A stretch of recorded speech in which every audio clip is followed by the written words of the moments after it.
예, 여러분, 어떻게 잘 지내고 있죠? 이제 이 시간부터는 이제 교회론을 살펴보도록 하겠습니다.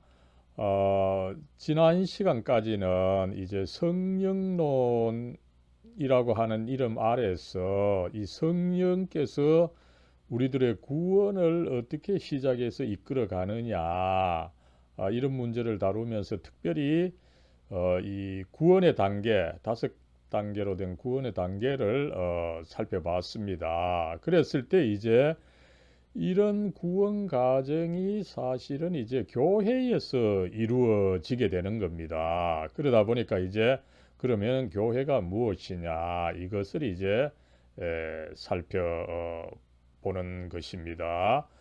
교회론 다음에 이제 마지막으로는 이제 종말론을 이제 살펴보게 됩니다.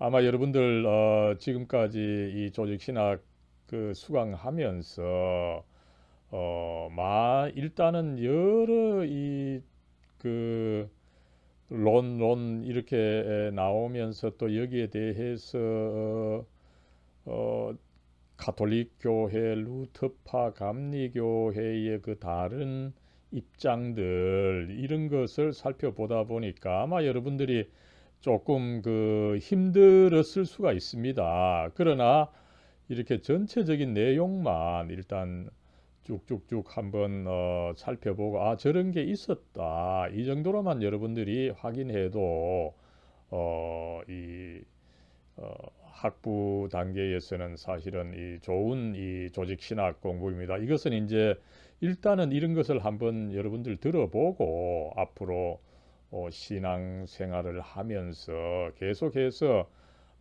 관심을 가지고 또 살펴보면서 더 이해를 깊게 해 나가야 되는 것이다. 이렇게 보고 조금 힘들더라도 이런 교리가 있고 이런 또 다양한 논의가 있었네. 이 정도로 확인만 하고 넘어가는 식으로 해도 된다. 이것을 한번 말씀을 드립니다. 예, 이제 교회론인데 그죠? 교회론에 있어서 조금 더 구체적인 내용을 살펴보면 먼저 이제 이 교회라고 하는 개념의 정의를 한번 살펴보고 그죠? 그 다음에 이제 교회의 속성 네 가지를 한번 살펴보고 그 다음에 또 교회가 이제 구체적으로 존재하기 위해서 이 세 가지 조건, 이 3대 표지가 있어야 된다. 그런 가르침이 있어서 한번 또 살펴보고, 그 다음에 이제 교회가 성립이 되면은 이 교회가 제대로 유지되기 위해서는 교회의 어떤 그 리더십이 확정돼야 되는 거죠. 정치 체제가 있어야 되는 거죠. 그래서 교회에 정치 체제를 한번 살펴보고 그 다음에 이렇게 해서 이제 교회가 이제 형성이 되고 정치가 되어서 교회가 이제 나름대로 존속을 하면서 제 기능을 한다면은 어떤 이제 일을 해야 되느냐라고 할 때 먼저 이제 이 설교 그죠 은혜의 수단으로서의 말씀이 있고 그 다음에 또 하나의 이제 이 은혜의 수단이 사실은 여러분 성례입니다. 그죠? 성례에는 개신교가 인정하는 두 가지 세례와 성찬이 있기 때문에 이런 순서로 나아가면은 교회에 대해서 나름대로 그 일반적인 것을 다 이렇게 커버하는 것이다. 이렇게 보겠습니다. 예, 여러분 먼저 교회의 정의와 속성에 대해서 살펴보겠습니다. 먼저 이 교회의 정의를 살펴보면은 여러분 성경에 이제 교회란 말이 나오는데 특별히 이 신약 성경에 나오죠. 그랬을 때 이 신약이 쓰여진 그 원어 그리스 혹은 뭐 헬라어죠. 이 그리스어에 있어서 교회는 에클레시아라고 하죠. 에클레시아. 이것은 이제 그 원어를 풀이해 보면 부름받은 사람들의 모임을 뜻합니다. 그래서 이 하나님으로부터 부름을 받아서 나름대로 거룩하게 구별된 사람들이다, 사람들의 모임이다 이런 뜻이 있는 거죠. 벌코프는 그런 의미를 이제 포괄적으로 그 개념 정의를 하면서 어떻게 이야기를 하고 있습니까? 천상이라는 것은 뭡니까? 여러분 이미 신자들로서 돌아가셔서 하늘에서 예수님과 함께 있는 사람들, 그죠? 이미 과거의 신도들도 함께 포함하는 것입니다, 그죠? 그래서 천상과 지상에서, 그죠? 구주이신 그리스도와 영적으로 그 연합되어 있는 사람들, 그리고 또 앞으로 연합될 사람들, 이 신자 전체, 지구상 역사 전체에 있어서의 그 신자 전체들의 그 하나된 몸, 그죠? 이것을 이제 교회라고 한다, 그죠? 이렇게 벌코프가 잘 정의해주고 있는 것을 알 수가 있는 거죠. 그렇게 볼 때에 여러분 우리가 교회를 생각할 때 항상 살아있는 우리들만이 아니라 그죠? 이미 돌아가신 분들도 이 전체 교회 안에서 우리와 그 함께 하고 있다.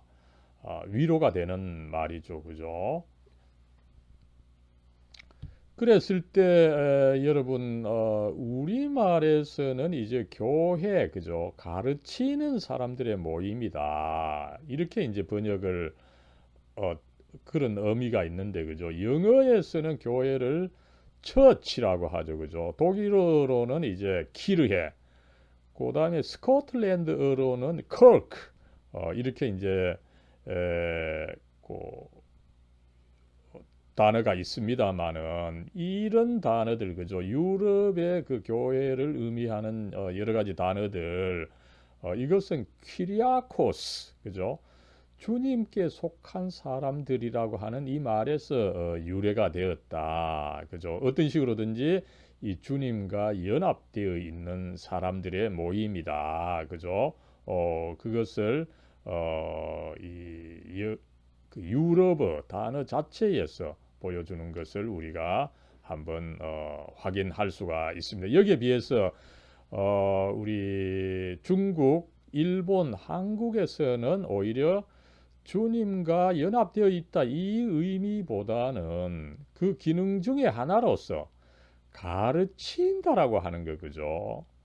이거는 여러분 아마 이 19세기부터 이 서양의 선교사들이 중국에서 특별히 먼저 와서 이렇게 활동을 했을 때 선교사들이 무엇보다도 먼저 예수 그리스도에 대해서 성경에 대해서 그죠 가르치게 되니까 이 교회는 가르치는 사람들의 모임이다 이런 식으로 아마 이해한 바가 있는 것 같아요. 그러나 그 원어에 있어서는 그죠 이 부름받은 사람들의 모임이다 아니면 주님께 속한 사람들이다 이 의미가 더 강하다라고 하는 것을 우리는 염두에 두면은 좋겠습니다. 이랬을 때 여러분 이 가톨릭 교회의 교회 개념은 또 한 우리와 조금 다르다라고 하는 것을 우리는 살펴볼 수가 있습니다. 여러분 이 개신교의 교회 개념은 굉장히 영적이죠. 그죠? 우리가 하나님으로부터 부름을 받았다. 또 나아가서 그리스도에게 속해 있다.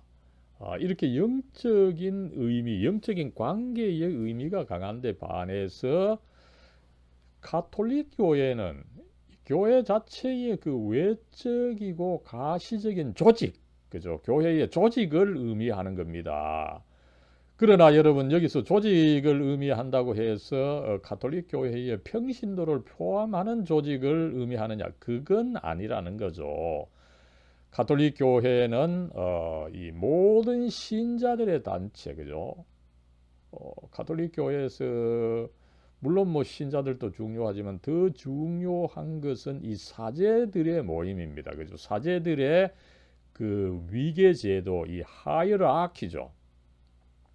그래서 제일 밑에는 이제 일반 사제가 있고, 그죠? 그 사제 위에 이제 주교가 있습니다. 그죠? 어떻게 보면은 이 주교는 뭐 이 구청장에 해당한다 그럴까요?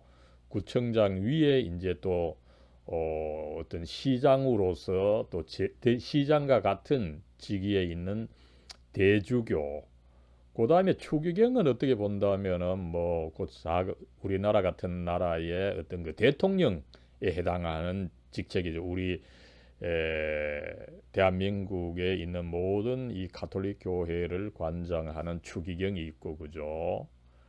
그 다음에 이제 전 세계 교회를 관장하는 교황이 있는 이 이 성직 위계제도 여러분 이것이 굉장히 중요하고 가톨릭 교회에서는 오히려 이 위계제도 자체가 교회다. 그죠? 여기에 물론 뭐 신자들이 포함될 수 있으면 신자들은 어, 이, 이 사제 계급보다 못한 그죠? 그 밑에 있는 어, 그런 존재들로 인식이 되는 이런 이 교회 개념이라고 하는 것을 우리가 알 수가 있습니다.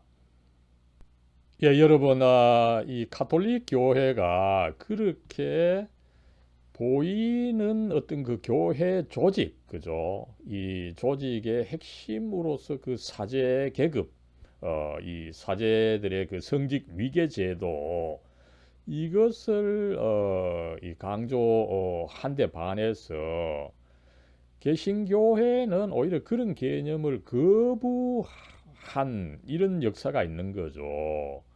여기에 이제 사용된 개념이 보이지 않는 교회 개념이라는 것입니다. 가톨릭 교회는 이 보이는 교회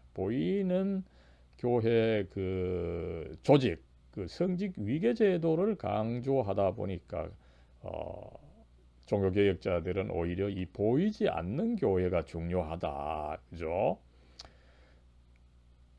그래서 이그 종교개혁가들이 주장하는 이 보이지 않는 교회는 어떤 교회입니까, 그죠?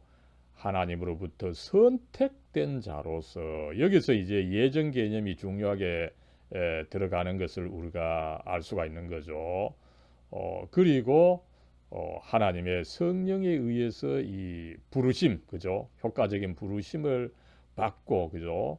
그래서 중생이 되고 믿음을 가져서 칭의를 이루고 그러면서 이제 성화를 하고 있는 그런 이 신자들의 공동체다. 그죠? 여기에 비해서 가톨릭 교회는 이 신자들보다는 이 성직자들의 그 위계제도 이것을 더 중시하고 있는 것에 대한 하나의 어떤 안티테제 그죠? 이 반론적인 개념이다.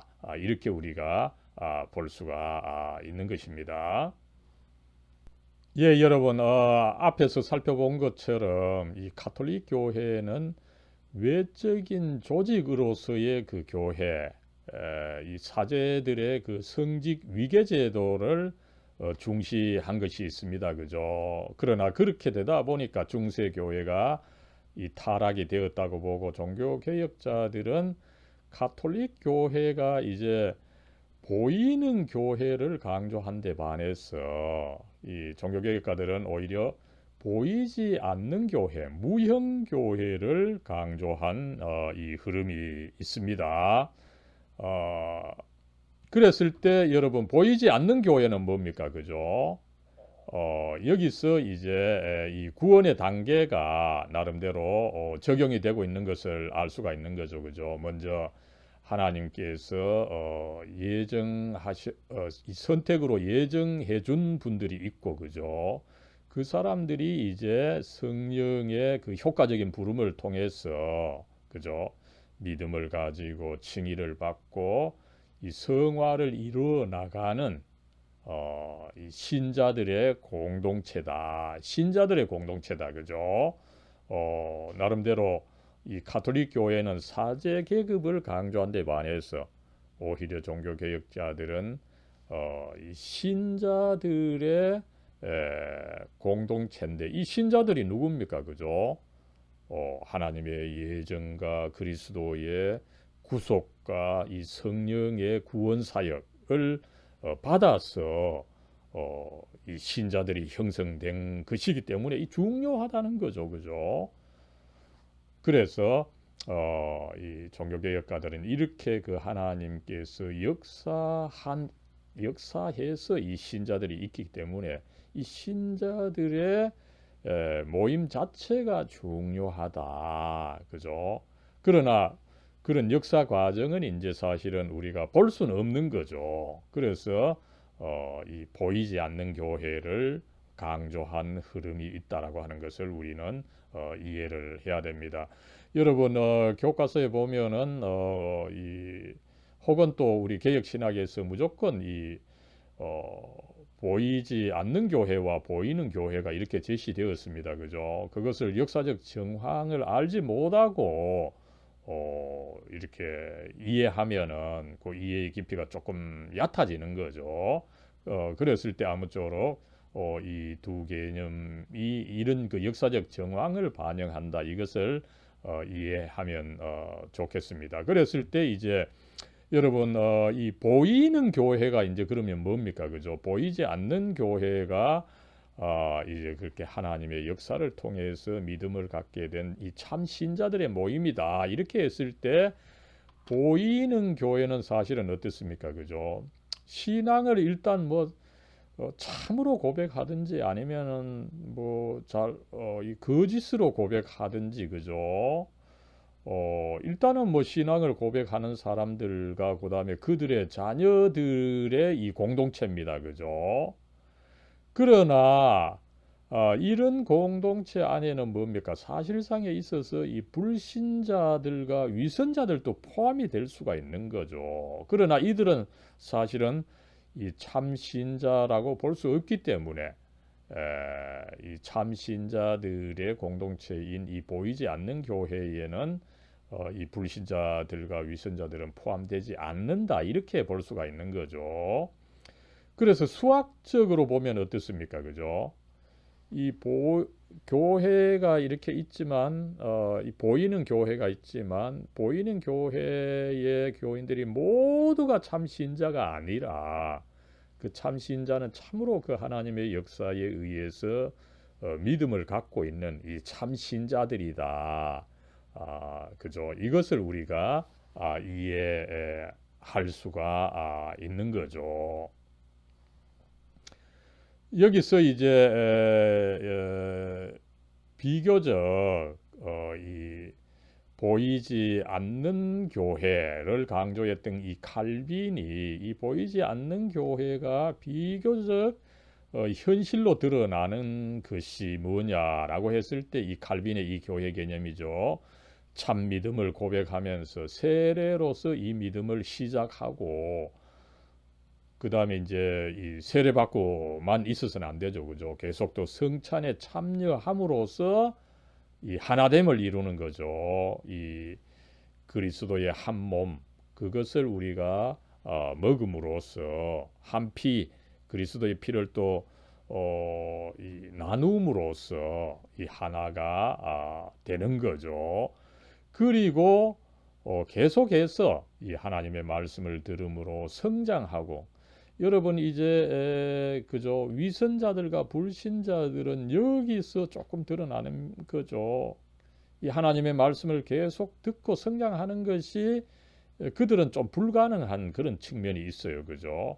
그리고 또 나아가서 말씀을 전하는 일까지 한다면은 사실상에 있어서 이들은 사실상 이 보이지 않는 교회다. 그죠? 참 신자들이다. 이렇게 볼 수가 있다는 거죠. 예, 여러분 이제 오늘 이 주제의 크게 세 번째로 교회의 속성들에 대해서 살펴보겠습니다.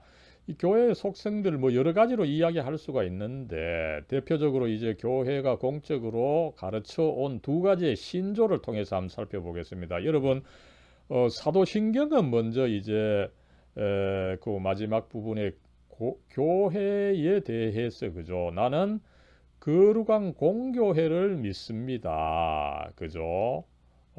옛날 버전에는 거룩한 공회라고 번역한 거죠. 그죠? 공교회 혹은 공회. 이거는 여러분 이 캐톨릭이라고 하는 말의 그 번역어죠. 그죠? 그래서 거룩하고 어떤 그 보편적인 교회다 이런 말입니다. 이 공자가 사실은 이 보편적이라고 하는 의미인데 이게 이 공교회에서 사실은 잘 드러나지 않는 측면이 있는데 이것이 과연 뭐를 의미하는지 한번 살펴볼 것입니다. 여기에 비해서 여러분 이제 사도신경은 두 가지를 이야기를 하지만은 교회에 어떻게 본다면 사도신경보다 더 높은 권위를 가진 이 니케아 신조는 사도신경의 두 가지를 포함해서 네 가지를 말하고 있습니다. 그죠? 하나이며 거룩하고 보편적이며 사도적인 교회다. 그죠? The one holy Catholic and Apostolic Church 이것을 그 이야기를 하고 있기 때문에 요 네 가지가 사실상 조금 더 상세하게 교회의 속성을 말해준다고 봐서 요 네 가지의 속성을 살펴보도록 하겠습니다. 그래서 먼저는 이제 이 하나의 교회다, 그죠? 이 교회는 모두가 그 하나가 된다. 교회의 통일성에 대해서 살펴보고 두 번째 이제 교회는 이제 세상으로부터 구별된 단체다, 그죠? 거룩성을 살펴보고 세 번째는 이 보편성, 그죠? 이 세계 각국에 퍼져 있지만 이 각 교회들은 또 전체적으로 연결되어서 하나를 이룬다. 이 보편성, 그죠? 그리고 역사적으로 볼 때 이 교회는 오늘날 우리 교회가 아무렇게 있는 것이 아니라 그죠? 나름대로 그 역사성을 가지고 있는 교회다. 그죠? 이런 점을 한번 살펴보도록 하겠습니다. 예, 여러분, 먼저 이 교회의 속성들, 그 첫 번째는 이 교회가 큰 하나가 된다. 그죠? 모두가 그 연합이 되어서 큰 하나를 이룬다. 이런 의미입니다. 그죠? 교회의 하나됨, 혹은 뭐, 이 통일성이다. 이렇게 또 이야기를 하고 있죠.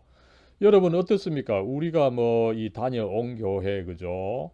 이 교파가 다르고 또 한 교단이라 하더라도 그 교단 안에 또 이 실질적인 어떤 그 교단은 또 다른 그죠? 그래서 이 한국에서는 사실은 이 개신교회가 굉장히 그 사분오열이 되어 있습니다만 그죠? 아무쪼록 교회들은 이 시간과 공간에 있어서 서로 떨어져 있는 것이 사실입니다. 그죠? 뭐 한 교단, 한 교파라고 하더라도 그죠? 어떻습니까? 서로 떨어져 있는 거죠. 교회가 다르다면 그죠? 그렇지만 결국 모두가 합해서 그죠? 서로 떨어져 있는 교회들이 모두가 합해서 하나의 큰 그죠? 이 그리스도의 이 몸을 이룬다. 그럴 때에 이제 이 그리스도는 이 몸의 머리가 된다라고 하는 것이 이 성경의 가르침이라고 하는 것을 우리는 알 수가 있습니다. 그래서 여러분 이 사도 바울은 우리 모든 교인들은 그 하나의 믿음을 통해서 이 하나다 그죠? 이것을 그 강조하고 있는 거죠. 대표적으로 이 갈라디아서 3장 28절이죠. 그랬을 때 이 교인들이 하나가 됐다 그죠? 뭐 한 교회 그죠? 아니면 뭐 한 교단 한 교파 안에서 하나 된다는 뜻도 있겠습니다. 그죠? 그러나 그렇게 한다고 해서 여러분 뭐 한 교회에 있다고 해서 여러분 하나가 된다는 것은 사실은 물리적으로 이 한 교회 안에 있다고 해서 하나가 된다는 것은 또 쉽지 않은 거죠. 이 한 성령 안에서 그죠? 성령께서 작동하셔서 우리를 그 하나로 만들어 주시는 그 하나됨이다. 그죠? 굉장히 그 영적 하나됨을 강조하고 있는 것을 우리가 알 수가 있습니다. 그래서 어떻습니까? 우리가 사실은 참으로 이 그리스도 안에 성령 안에 있지 않다면 어떻습니까? 그죠? 이 소망이 없습니다. 각각 홀로 그죠?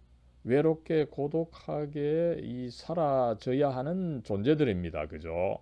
그러나 그죠? 한 성령 안에서 그죠? 또 한 분 이 성부 하나님께 이 나아가는 그죠? 어, 그런 어떤 특권을 누리게 되는 이 그리스도인들이 결국 하나가 이렇게 되는 형국이라는 것을 이야기를 하고 있는 것입니다. 그래서 이 사도 바울은 여기서 이제 몸의 개념을 잘 사용하고 있는 거죠, 그죠? 여러분 어떻습니까, 그죠? 몸이 여러 지체로 이루어져 있습니다. 그죠? 내 몸에 있어서 어쨌든 뭐 오른손이 있고 왼손이 있었어. 그죠? 어떻게 본다면은 이 오른손 왼손이 사실상 어떻게 모르겠 이 물리적으로는 서로 이렇게 아는 것이 쉽지 않죠. 그러나 영적으로 이 정신적으로 하나가 되는 이런 일이 있는데 이것처럼 우리 교인들도 이 교회도 각각 떨어져 있지만 이 영적으로 이 하나다. 이것을 우리가 그 이야기할 수가 있다는 것입니다. 여러분 여기서 사실은 이 교회의 그 하나됨이 참 중요한데 그죠? 제가 미국에 뭐 상당히 오랫동안 유학을 하면서 많은 교회를 가봅니다만 그죠? 가봤습니다만 가는 데마다 그래도 참 그 한 형제로 참 그리스도인으로서 따뜻하게 맞아주고 그죠? 교회가 최선을 다해서 저를 대접을 해주고 이런 참 좋은 경험이 있었습니다. 그죠? 이것은 어떻게 가능합니까? 그죠? 서로 이 같은 신앙을 가져서 내가 비록 한국에서 왔지만 같은 이제 그리스도인으로 같은 이제 그리스도 안에서 성령 안에서 형제 자매다. 그런 생각으로 더 일반 사람들보다 더 따뜻하게 맞아주고 그 함께 하는 것을 제가 이 경험을 하면서 참 이 교회의 그 하나됨이 참 중요하다.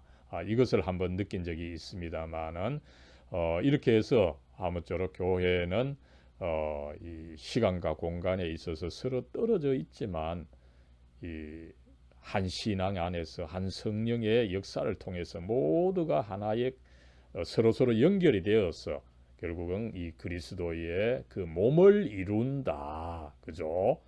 이것을 우리가 기억하면은 좋겠습니다.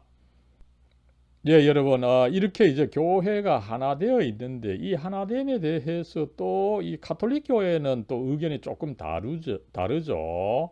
가톨릭 교회는 이 세계 각국에 이 가톨릭 교회가 흩어져 있습니다. 그죠? 그럴 때 어떻습니까? 이 사제 계급을 중심으로 연결되는 물리적인 하나, 그죠?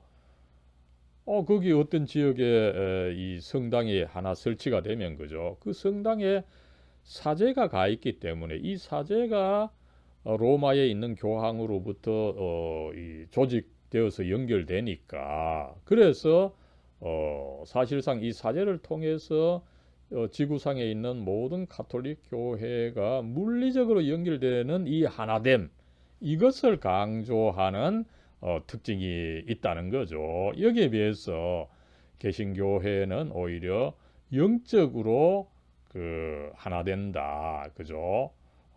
모든 신도들이 영적으로 예수님 몸에 연합되어서 그죠? 이 각각 다른 어떤 지체를 형성하면서도 모두가 하나로 이제 합해서 예수님의 한 몸이 된다. 이것을 강조하고 있는 것을 우리가 알 수가 있습니다. 예, 여러분 이제 두 번째로 이 교회의 속성은 교회의 그 거룩성입니다.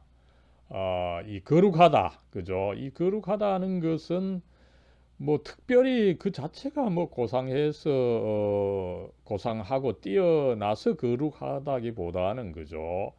이 하나님에 의해서 또 특별한 목적, 그죠? 이 하나님의 특별한 목적을 위해서 구별되었다, 그죠? 다른 것과 따로 이제 구별된다. 이것이 중요한 의미라고 하는 것을 우리가 알 수가 있습니다. 그래서 여러분 일단 교회가 거룩하다는 것은 무엇을 뜻합니까? 그죠? 세상으로부터 그 구별되는 공동체다. 그죠? 세상과 같다면 교회가 뭐 따로 있을 필요가 없는 거죠. 그죠? 그래서 이 교회의 거룩성에 있어서 무엇보다도 중요한 것은 먼저 이 세상과는 뭔가 다른 이 세상과는 구별된 공동체다. 이것을 가르치고 있는 것을 알 수가 있습니다. 그랬을 때 여러분 이 교회가 이제 세상으로부터 구별되어서 거룩하다. 이것은 뭐를 뜻합니까? 그죠? 교인들이 뭐 단순히 이 선행을 많이 하기 때문이다. 뭐 그건 아닌데 그것도 역시 중요하죠. 그러나 그것 때문만은 아니라고 하는 것을 알 수가 있습니다. 그죠? 오히려 그리스도에게 속해 있기 때문에 이 그리스도께서 주시는 어떤 그 특성으로 인해서 자연스럽게 구별되는 것이지 우리가 뭐 세상 사람들보다 이 선행을 그저 많이 한다고 해서 구별되는 것은 아니다. 이것을 우리가 알 수가 있습니다. 이 그리스도께서 어떤 특성이 있습니까? 그죠? 그리스도께서는 무엇보다도 이 죄와 죄의 대가로 주어지는 죽음을 이기신 그리스도입니다. 그죠? 그러다 보니까 어떻습니까? 이 세상은 죄와 죽음과 이 거짓이 지배하는 거죠. 그죠? 그러나 교회는 이 죄와 죽음과 거짓이 뭐 이것이 또 없을 수는 없을 겁니다. 그러나 이 세상에서보다는 훨씬 적은 그런 이 단체다. 이렇게 우리가 볼 수가 있는 거죠. 그래서 여러분 아무쪼록 교회도 물론 죄가 있을 수가 있습니다. 그죠? 그러나 교회는 또한 이 강한 그리스도의 능력이 있기 때문에 그죠?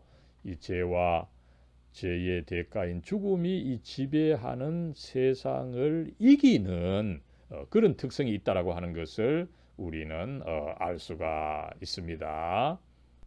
예, 여러분, 이 교회의 속성으로서 거룩성을 이야기를 했는데 이 거룩성에 대해서 또 가톨릭 교회는 또 좀 다르게 이야기하고 있는 것을 우리가 알 수가 있죠. 어떻습니까? 그죠? 가톨릭 교회는 계속해서 이 교회의 어떤 그 외적인 것, 그죠? 그리고 또 특별히 그 물리적인 것으로서 이 교회의 성례들이 거룩한 것으로 보는 것입니다. 그죠? 그래서 교회의 이 가르침, 그죠? 이 신부들이 특별한 존재들이죠, 그죠? 그래서 신부들이 가르치는 이 교회의 가르침, 그리고 이제 그들이 실시하는 예배, 치리, 이 자체가 이제 거룩하다. 이렇게 가르치고 있는 것을 우리가 알 수가 있습니다. 그리고 또 가톨릭 교회는 이 개신교회보다 그죠? 이 기적과 어떤 그 특별한 은혜가 있다. 그런 점에서 이 교회가 거룩하다. 이렇게 또 가르치는 바가 있다는 거죠. 여기에 비해서 개신교회는 뭐 앞에서 이미 설명을 했습니다만 그죠. 이 교회가 거룩하다라고 할 때 이 그리스도 자신이 우리를 자기에게 속하게 해서 죄를 이기고 죽음을 이기고 그죠. 그래서 나름대로 이 세상을 이겨 가시는 이 그리스도 자체의 그 능력, 그 그리스도를 우리가 믿고 있기 때문에 이제 거룩한 것이다, 그죠? 이렇게 보고 있음을 우리가 알 수가 있습니다. 그래서 어떻습니까? 이 밀리올이라고 하는 이 프린스턴의 이 조직 신학 교수죠. 이 양반은 이 그리스도께서 어떻습니까? 그죠? 이 신자들로 하여금 그리스도 자신의 그 삶, 죽음, 부활을 통해서 그죠? 이 의롭다고 해주시고 그죠? 이 성화를 시켜가는 그 과정 자체 그러면서 세상과 구분되고 세상 것을 이겨가는 이 과정이 이제 거룩한 것이다. 이렇게 설명하고 있는 것을 우리가 알 수가 있습니다. 예, 여러분 이제 교회의 속성 세 번째로 이 교회의 보편성이 있습니다. 그죠? 여러분 앞에서 제가 잠깐 말씀을 드렸습니다만 이 보편성이라고 하는 것은 사실은 우리가 이 사도신경에서 고백하는 이 거룩한 공교회 혹은 거룩한 공회라고 하는 개념에서 이 공회, 이 공교회가 바로 이 보편성을 사실은 뜻한다는 것을 염두에 두면 좋겠습니다. 그런데 여러분 이 보편적이라고 하는 말이 원래는 이 그리스에서 온 거죠. 카톨리코스 혹은 이제 라틴어에서는 이제 이 그리스어를 그대로 번역한 것이 되겠습니까? 되겠습니다. 그죠? 카톨리쿠스라고 하는 말에서 이제 유래를 한 것입니다. 그죠? 여기서 이제 영어 캐톨릭이라고 하는 영어가 이제 그 나온 거죠. 그랬을 때 이 그리스 카톨리코스 그다음에 이 라틴어의 카톨리쿠스 이 말은 그저 일반적이다, 보편적이다, 그죠? 지구상에 널리 퍼져 있다. 그래서 영어로는 뭐 제너럴하다 아니면 유니버설하다, 유니버설 그죠? 유니버스 이 지구 전체에 그 퍼져 있다 이 말인 거죠, 그죠? 그래서 과거에 있어서는 이것이 그저 보통 형용사였습니다. 근데 어느 순간에 로마 가톨릭 교회가 자신의 교회를 캐톨릭 처치, 그죠? 가톨릭 교회다. 이렇게 명명을 하게 됨으로 해서 그것이 뭐 고유명사처럼 이 오해가 돼버린 이런 역사가 있는 것을 우리가 알 수가 있는 거죠. 그러나 이 가톨릭 교회가 사용하고 있는 이 가톨릭은 원래 이제 보통 형용사로서 그죠 보편적인 것을 뜻했다는 것을 우리가 그 염두에 둬야 됩니다. 그죠? 교회가 이제 보편성이 있어야 된다. 캐톨리시티가 있어야 된다. 이랬을 때 그러면 그걸 가톨릭 교회에 속한다고 하는 것이 아니냐. 이렇게 이해할 수가 있는데 아니라는 것입니다. 이 캐톨릭이라고 하는 말 자체가 이 보편적이다. 이런 의미가 있었다는 것을 우리가 염두에 두어야 하는 것입니다. 그랬을 때 여러분 교회의 보편성은 뭡니까? 그죠? 교회가 지구 곳곳상에 지구 이 곳곳에 사실은 널리 퍼져 있습니다. 그죠? 그러나 어떤 지역에 있는 교회도 또한 이 교회의 이 본성, 그죠? 전체 하나된 이 교회의 본성을 가지고 있어서 그 지역에 있는 교회마저도 포함해서 전체적으로 큰 하나를 이룬다. 이런 의미인 거죠. 여러분, 이 인류 역사에 있어서 뭐 많은 국가들, 그죠? 지금도 아마 우리 유엔에 가입한 국가들이 뭐 200개가 넘죠, 그죠? 이 전 세계의 많은 국가들은 서로 이렇게 하나 되는 것이 사실은 없습니다. 그런 뭐 유엔이라고 하는 개념이 있지만 사실 뭐 그거는 굉장히 그 약한 기구죠, 그죠?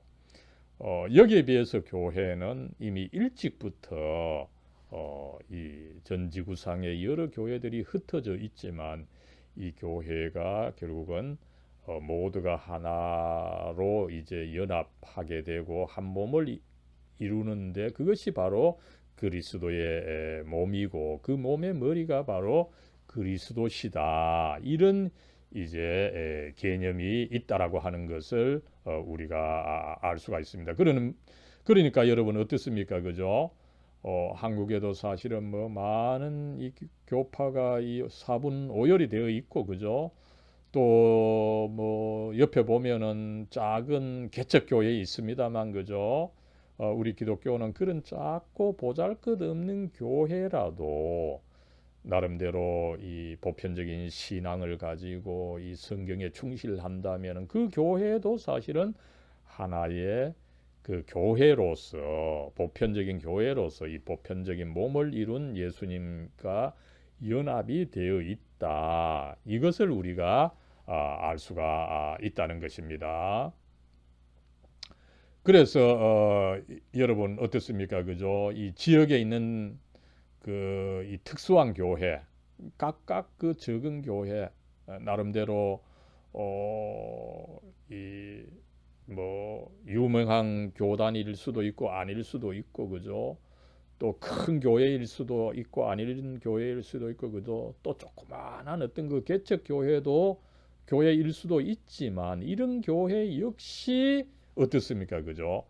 이 세계 교회의 보편적인 신앙, 그죠? 사도신경을 받아들이고 또 그리고 나름대로 이 그 교회의 어떤 그 본성을 가지고 있는 거죠, 그죠? 그런 점에서 그 교회 역시 그 보편성을 가지고 있다. 이렇게 우리가 알 수가 있는 것입니다. 여러분 그렇다면 어떻습니까? 그죠? 교회가 이 보편적인 신앙과 이 본성, 이 속성인 거죠. 그죠? 이것을 결여하고 있다면 어떻습니까? 자연히 이단 종파가 된다는 거죠. 여러분 신천지 뭐 하나님의 교회 이런 여러 이 이단 종파가 있습니다만, 그죠? 이 이단 종파의 특징이 뭡니까? 교회의 보편성을 인정하지 않습니다. 우리 교회만이 그 특별하다, 그죠? 그러면서 또 기성교회를 또 욕을 하고, 그죠? 이런 경우가 있습니다만 기성교회와 또 이 교류가 없는 거죠. 어떤 교회도 기성교회와 그 교류하지 않고 자기만이 특별한 교회다 이러면은 그 보편적인 교회와 그 관계가 끊어져 있기 때문에, 그죠? 그 자체로서 자기 스스로 그 이단 종파임을 증명하는 것이라고 하는 것을 우리는 알 수가 있습니다. 이런 점에서 이 교회의 이 보편성이라고 하는 것이 매우 그 중요하다, 그죠? 이것을 우리가 알 수가 있습니다. 여러분 이 교회의 보편성에 대해서, 그죠? 이 가톨릭 교회는 어떻습니까? 가톨릭 교회는 계속해서 그 교회의 외형적인 물리적인 그 이 사제 계급 이것을 그 강조하는 것이 있는 거죠. 그래서 이 사제 계급을 통해서 어느 지역에 교회가 설립이 되면은 거기 그 교회가 이제 그 참된 교회, 보편적인 교회다, 그죠? 그렇게 생각을 하면서 이 사제 계급으로 연결되는 이 가톨릭 교회만이 참으로 그 보편적이다. 이렇게 계속해서 그 물리적으로 이 보편성을 정의하고 있는 것을 우리가 알 수가 있죠. 여기에 비해서 개신교회는 보이지 않는 교회를 강조를 하고 있는 것을 우리가 알 수가 있죠.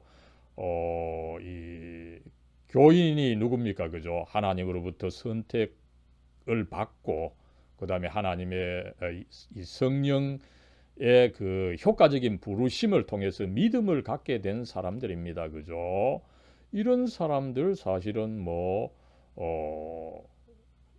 그 여러 나라에 있을 수가 있고, 그죠?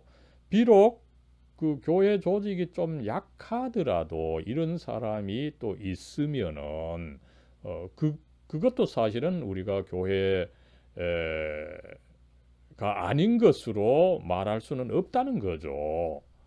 이렇게 해서 어쨌든 개신교회는 이 가톨릭 교회의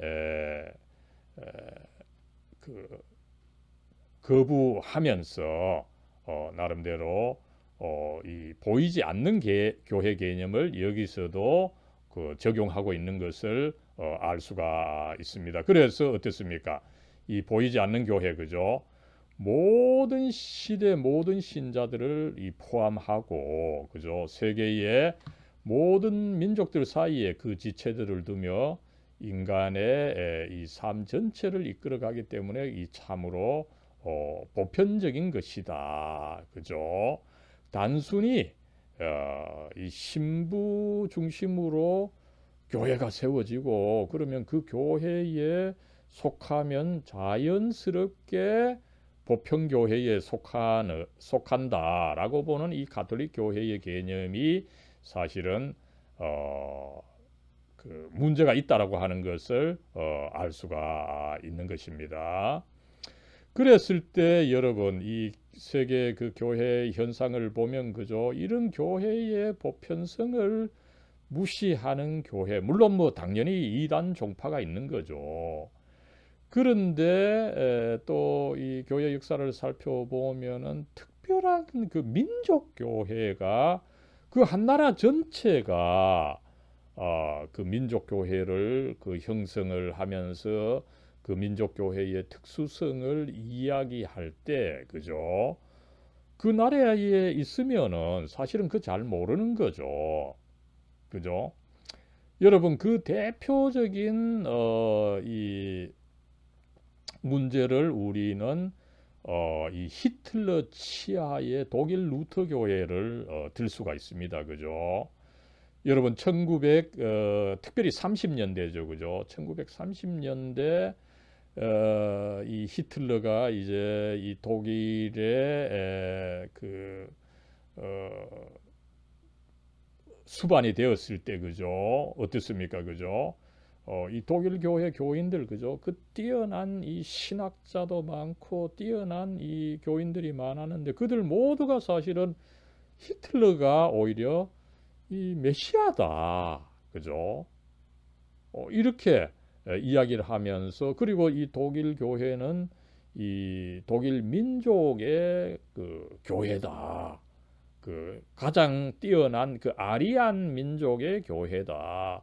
그러므로 어떤 이 다른 민족도 우리 독일 아리안 민족에 오히려 지배를 받아야 된다. 그래서 이 유대 민족 지배를 받고 또한 이 박해를 받아야 된다. 이런 생각을 가졌고 그것을 크게 그 실현했던 그러나 결국은 실패할 수밖에 없었던 이 역사를 우리가 살펴보게 되는 것입니다. 그죠? 그랬을 때 그죠? 어떤 역사적인 조건, 혈연, 계층 혹은 또 특정한 교리 그죠? 어떤 사회주의적인 교리다. 그죠? 이런 식으로 나름대로 그 이데올로기를 그 교리에 섞어서 그것을 강조할 때, 그죠? 그런 교회들은 이 보편성이 약화되는 것입니다. 그죠? 그리고 그런 교회는 결국은 그것만을 강조하다 보니까 이 악마적인 이 히틀러 치하의 독일 루터 교회처럼 그 히틀러를 합리화해준, 그죠?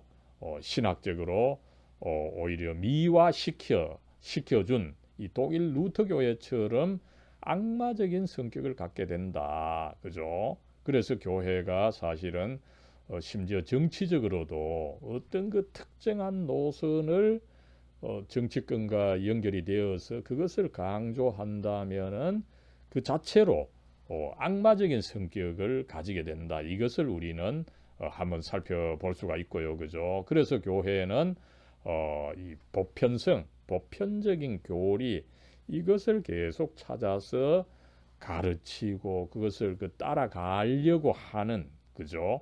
이런 겸손한 어떤 그 자세가 있어야 된다라고 하는 것을 우리가 한번 살펴볼 수가 있습니다. 여러분, 이제 마지막으로 이 교회의 속성 네 번째로 교회의 사도성을 한번 살펴보겠습니다. 여러분, 이 사도성이라고 하는 것은 결국은 이 사도들의 그 정신을 어떻게 이어받느냐 이 말입니다. 그죠? 이것을 이해함에 있어서 우리가 하나 염두에 둬야 되는 것은 뭡니까? 그죠? 이 사도신경이라고 하는 것이죠. 여러분, 사도신경, 그죠? 어떻게 보면은 사도들이 직접 지은 이 신앙 고백이다. 그죠? 이렇게 생각할 수 있지만 아닙니다.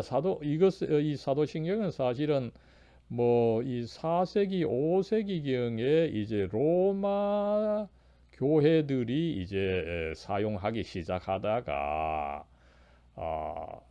거의 한 8세기경에 이제 교회로부터 추인을 받은 이 신앙 고백입니다. 그죠? 이 사도들보다 수백 년 후에 만들어진 것이 이 사도신경인 거죠. 그래서 사도신경이라고 하는 것은 사도들이 직접 만든 것이 아니라 사도들의 그 가르침을 제대로 보여주는 신앙 고백이다. 이런 뜻이 있는 것입니다. 그죠? 그런 식으로 우리는 사도성을 이해할 필요가 있다는 거죠. 그러나 여전히 이 가톨릭 교회와 동방정교회는 뭡니까? 그죠? 물리적인 이 사도성을 강조하는 것을 우리가 알 수가 있는 거죠. 그래서 어떻습니까? 예수님의 그 12제자 그리고 그에 준하는 제자들이 이 사도들이죠. 그죠? 이 사도들로부터 직접 승계된 바의 사도성을 강조합니다. 그래서 여러분, 가톨릭 교회는 뭡니까? 이 베드로가 로마 교회에 왔다가 이 베드로가 죽어서 그의 이 시신이 묻혀 있는 것이 바로 그 로마 가톨릭 그 바티칸 이 베드로 이 성당이라는 거죠. 그죠? 이거는 뭐 사실은 과학적으로 검증할 수 없는 이 뭐 전설에 불과한 것입니다. 그러나 그것을 계속 강조하면서 베드로가 일대 뭐 교황이 되는 베드로가 여기에 이제 죽어서 묻혀져 있고, 그죠? 그 베드로를 물리적으로 있는 것이 이제 역사상의 이제 교황들이다. 그래서 가톨릭 교회가 이 사도성을 가지고 있다. 이렇게 이제 가르치고 있는 것을 알 수가 있는 거죠. 그러나 개신교에서는 또 전혀 다르게 해석하고 있는 것을 알 수가 있는 거죠. 여기에 이제 개신교들 중에서 여러분 이 가톨릭 교회의 성격을 비교적 잘 이렇게 보존하려고 하는 것이 루터 교회와 성공회입니다. 그죠? 이 루터 교회와 성공회가 이런 물리적 사도성을 좀 강조하는 특성이 있습니다. 그죠? 그러나 다른 개신교회들은 성경이 그런 식으로 그 물리적인 사도성을 가르치는 것은 없다는 거죠. 그러면 뭐가 사도성이냐? 그죠? 이 사도들의 가르침을 제대로 실현하는 것이라는 거죠. 그죠? 초대 교회에서도 이 사도성을 잘 보여주는 것이 사도행전 2장 42절이라는 거죠. 이 초대 교회의 그 모습이죠. 어떻습니까? 그죠? 사도들의 가르침을 받아 서로 교제하고 떡을 떼며 오지로지 기도하기를 힘썼다. 그죠? 이것을 실천하는 것이야말로 이 사도성이라는 거죠. 그죠? 이 영적인 의미를 계속 강조하고 있는 것을 우리가 알 수가 있습니다. 여러분 아무쪼록 이렇게 해서 이 교회론 첫 번째 강의, 그죠? 교회의 정의와 이 속성 네 가지를 한번 살펴봤습니다. 그죠? 여기서도 계속해서 조금 새로운 개념들과 또 어떻게 보면은 이 가톨릭 교회의 입장 또 다른 교회의 입장이 나옴으로 해서 여러 가지 이 정보들이 있어서 조금 그 혼란스러운 측면은 있을 겁니다. 그러나 이제 교회를 다룸에 있어서는 이 교회가 교회의 근본적인 뜻은 이렇고 또 교회의 속성을 이야기할 땐 이런 또 속성이 있다. 그러나 여러분 특별히 앞에서 제가 강조를 했지만 그죠? 이 보편성, 그죠? 이 세계 교회가 하나로 그 연결되어 있어야 되는데 이 하나로 연결되어 있다는 것을 부정하고 내 교회만이 특별하다. 그죠? 그러면서 다른 교회와의 그 교류, 이 연합성 이것을 거부한다면 어떻게 됩니까? 그죠? 그 자체로 이단이 된다라고 하는 이런 것들, 그죠? 이런 이 교회의 속성으로부터 우리는 굉장히 그 실질적인 이 지식을 교리적 지식을 찾아낼 수 있는 것을 그 알 수가 있는 거죠. 예, 여러분 다음에는 이 교회의 그 3대 표지에 대해서 한번 살펴보도록 하겠습니다. 사랑과 은혜로 충만하신 하나님, 요사이 이 환절기고 또 이 학기가 벌써 3분의 2를 지남에 따라서 저희들 조금 피곤하고 지치고 처지는 요즘입니다. 이럴 때 더욱더 성령님께서 능력으로 함께 해 주셔서 여러 가지 혼란스럽고 어두운 것들 익어가면서 더욱더 저희들이 진리가 되시고 빛이 되시고 생명과 구원이 되시는 이 예수님의 진리 또 진리가 현실화되는 이 교회에 대해서 잘 알아갈 수 있도록 하나님 복의 복을 더해 주시옵소서. 우리가 접하는 교회 여러 가지 참 문제가 있습니다. 그러나 그럼에도 불구하고 주님께서 이 교회에 역사하고 계심으로 해서 우리가 또 이 교회의 하나됨을 믿고 이 교회 저희들도 부족하지만 나름대로 또 봉사하면서 이 모든 삶의 과정을 통해서 주님께 영광을 돌려드리는 저희들이 될 수 있도록 하나님 복 주시고 이끌어 주시옵소서. 우리 주 예수 그리스도의 이름으로 간절히 기도드리옵나이다. 아멘.